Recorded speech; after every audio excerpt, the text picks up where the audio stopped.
spiritual armor of God. Tandaan niyo yun? Sino wala dito nung last time na... Okay lang tita. Opo, okay lang. Okay. Well, Thank you, tita. usapan natin yung spiritual armor of God, full armor of God. At binanggit ko dun, sinabi ko na binigyan tayo ng full armor ng Panginoon upang tayo ay alagaan, protektahan, para tayo ay makalaban at makatindig. We can stand on the Word of God. We can stand well and even in the midst of the attacks of the enemy. Amen. Alam nyo, sabi sa Biblia, the devil comes to kill, to steal, and to destroy.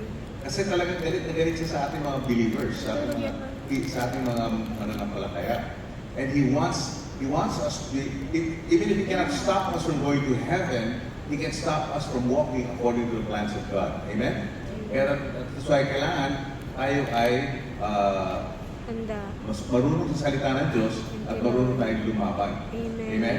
Kanina, kinakata natin, we're victorious in Christ. Tama? We have victory in Christ Jesus. Amen? Victorious na kayo, mga kapatid.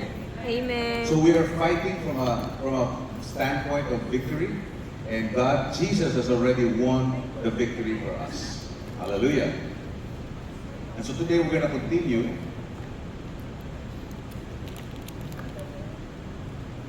We're going to continue on this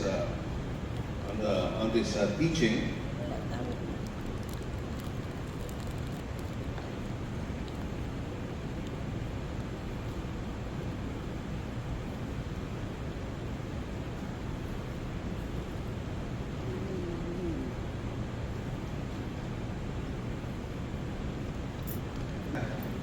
At hindi kayo dumating dito na walang nagtubad-ubad at walang suot.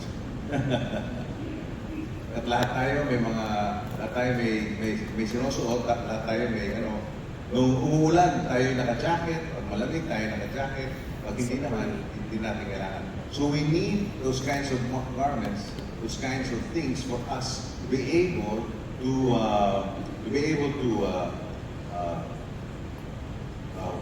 walk in the plan and the purpose of God for our lives. Okay? And so yung una kong